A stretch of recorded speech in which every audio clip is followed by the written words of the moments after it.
Howdy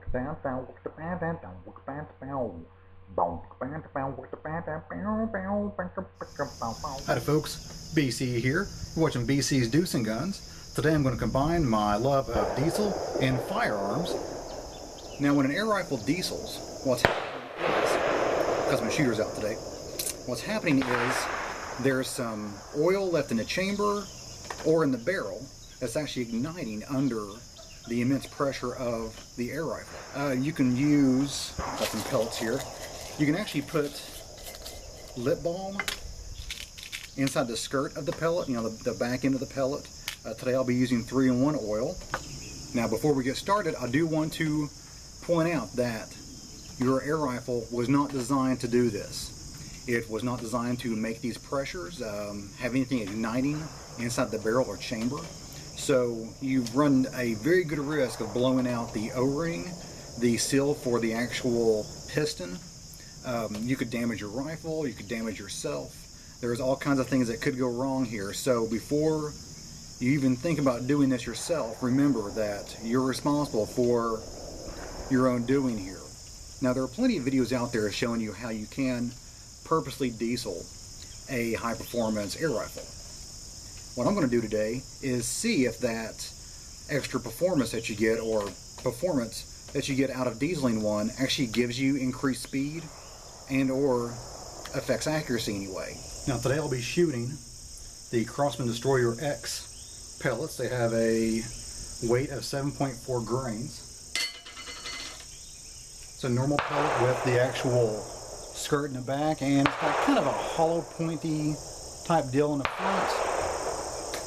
And to shoot this, I will be using my Ruger Air Hawk, which is just your basic Springer style air rifle. It gets about, 950 to 1,000 feet per second with these. And let's go ahead and get a baseline before I'll actually put in the dieseling compound. Because once you shoot the accelerant in there, it takes forever to get the accelerant back out of the rifle. So I'm going to take some shots over the chronograph first. Then we'll get a baseline of speed. Now let's get a quick baseline for speed with these 7.4 grain pellets. 962.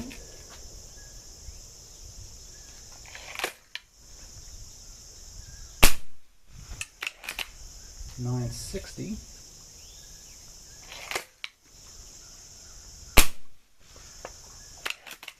958,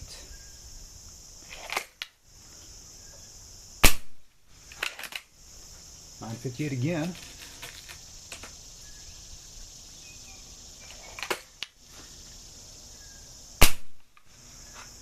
960. All right, well, I think it's safe to conclude that at about 960. And with an average of 960, that gives us a bullet energy of 15.14 pound-feet of energy. Pretty respectable. Let's take a look at accuracy. Here's my setup here. I will be shooting the Ruger Air Hawk on the Caldwell rest. And we have our target out there at about 10 yards, actually right at 10 yards. I will be shooting at the target on the left-hand side.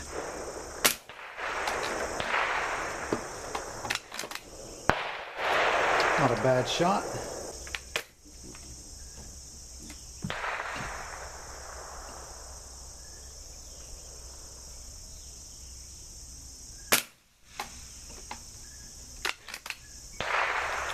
So far, accuracy is looking pretty good there. Oh, that might have been me.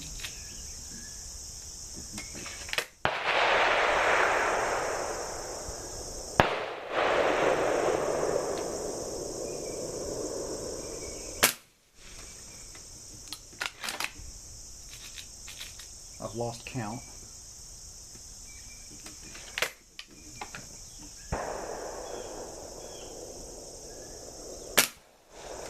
Oh.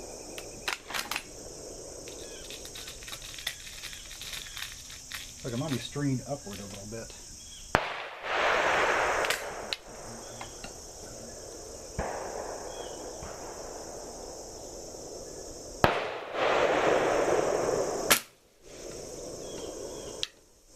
Okay. And here's a 6-shot group up close. Here's a quarter there, covering up pretty much everything except that one flyer at the top. And that's at 960 feet per second. Now let's see what effect dieseling has on this. Now let's go ahead and add accelerant. In this case, I'm using the exact same pellet I was before.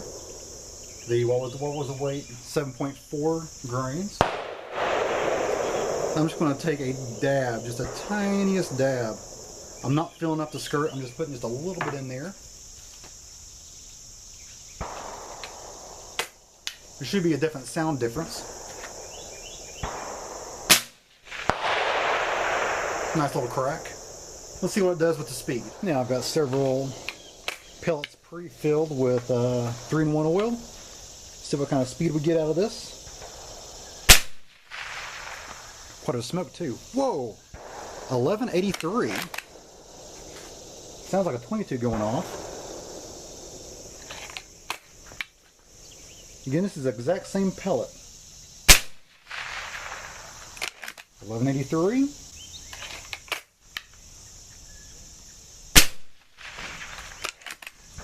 1139.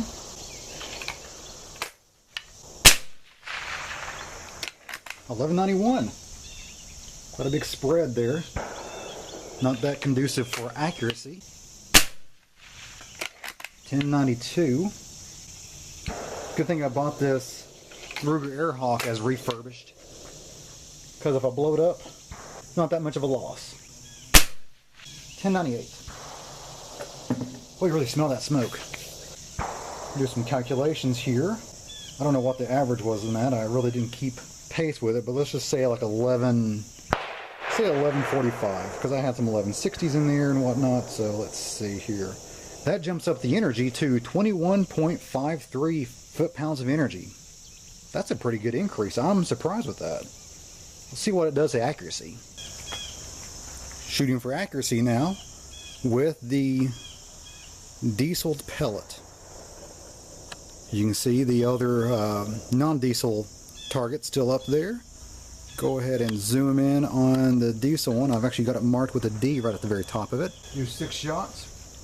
Probably threw out the worst one because usually there is a flyer here and there. I have no idea what kind of accuracy I'm going to get. Hopefully this target. Whoa! You really feel the extra power.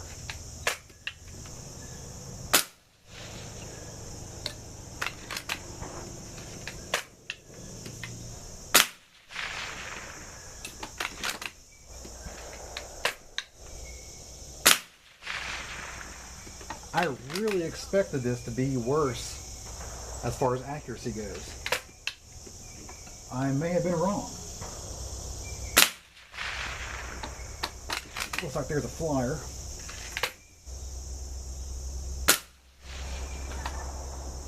Well now, take a little closer. Okay, to recap, here is my non-diesel target. Again, let's throw out that flyer at the top here, and you can cover everything up with a quarter. Right at the very edge of the impact. If you zoom in over at the other one now, pan over there, this is my dieseling target. You throw out the top flyer, and you get pretty much, you can cover up everything with a quarter, just like before. So accuracy is not really affected either. Huh. That is interesting. I have to say, these two targets are very interesting. If I had made a hypothesis at the very beginning of this video, I would have said, yes, it's going to be much faster than the previous non-diesel pellets, but also it's going to be less accurate. And this tiny little test here, I mean, no, it's not 100% scientific, but this test really showed it was not any less accurate than it already was beforehand. Now, again, this is a refurbished pellet rifle, so it's not 100% as far as accuracy goes. I may not be the best shot, so there's several variables there that could be, but as far as I'm concerned, it did not affect the accuracy. If you do wish to put some accelerant in your pellet, remember, that you can, and eventually it will damage your firearm. It's almost guaranteed that you will blow out a seal, or at least wear it out much, much quicker than normal. You can also blow out your O-ring and the seal on your actual piston on the air rifle. There's all kinds of bad things that can happen, and I really wanted to tell you that it's going to be inaccurate, so there's no reason to do it. But really, the only reason not to do it is because you could injure yourself or your firearm. So you got to take that into account when or if you ever feel like you want to do this. So that's the show today, guys. If you want to see more of this, let me know in the comments below. I put out a video every Wednesday. Sometimes it's about my deuce and half, sometimes about firearms, thus the name Deuce and Guns. And I hope you guys have a great day. See ya.